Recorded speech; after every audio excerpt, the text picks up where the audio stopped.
Hi guys, so today I'm going to talk about how the second person has now been fully cured of HIV. And this is a link to the article over here. If you would like to look it up, it is on CNN. And so I'm going to talk about how now the second person has been fully cured of HIV and 2 years later they still do not have the virus in their body. And this is so significant because in the past all we have done is treat those who are infected and maintain it. So some background information. Something that makes HIV so different from other viruses is that it mutates very rapidly, and it has a short generation time, meaning that as the immune system is chasing down one strain of it, it can quickly mutate to a slightly different strain and avoid being caught by the immune system. And this pattern keeps on repeating until eventually the immune system cannot keep up with the virus anymore, and it shuts down from depleting the patient's CD4 T cells. And another issue is that as the immune system is fighting the virus with the CD4 T cells, the HIV virus replicates most efficiently in activated CD4 T cells. So in other words, the immune system's best efforts are only adding fuel to the fire. So to treat those who are infected, as I had mentioned, we have only been able to treat those who are infected and maintain it as much as possible by using drugs. The most common one of those is known as AZT, which now is pretty much abandoned as an HIV medication. And AZT works by phosphorylating the cell's thymidine kinase enzyme. However, after a long time, it can cause those cells to make less thymidine kinase and make it less effective. There are lots of different drugs that work in different ways to treat the virus. So some patients might take what are called cocktail medications, which is where they take multiple HIV drugs together to have a stronger effect. And it's also worth noting that there's a drug called PrEP, which can prevent the person from being infected by the virus. So even if they're exposed to it, chances are they're probably not going to get infected by it.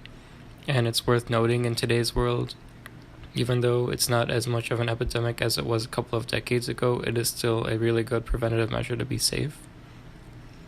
And if you look at this graph over here, you can see that yes, statistically, the highest risk of people of HIV are gay men, which is what the MSM stands for here.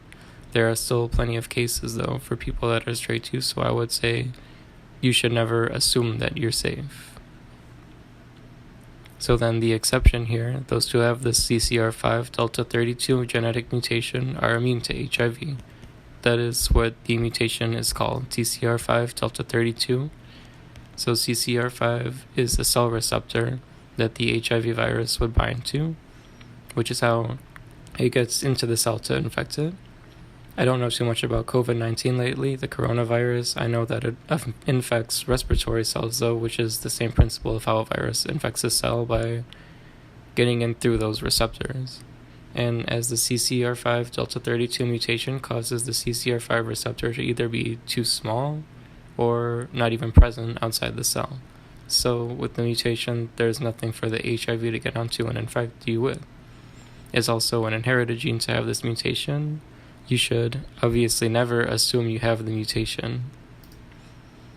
And this mutation is most commonly found in the Eurasia region, not so much in other regions like Africa. For example, as we know, there are sadly a lot more cases of AIDS there.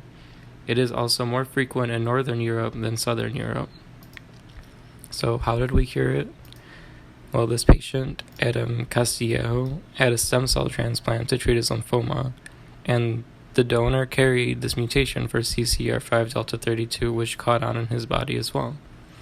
A stem cell transplant would replace cells in a person's body, and they will continue to grow and reproduce.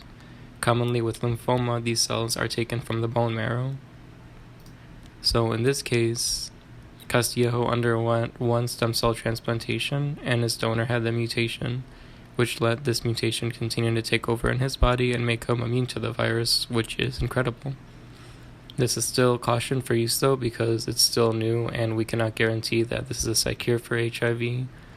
Also, it's not like getting a stem cell transplant is just a common, simple thing to do either. This is still a breakthrough in science and a huge step towards ending HIV.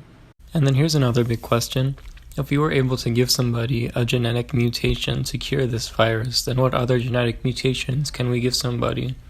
Like, say somebody is affected by a certain condition due to a genetic error. Are we able to do other things like this and give them other mutations to help repair those errors. That's all. Thank you very much.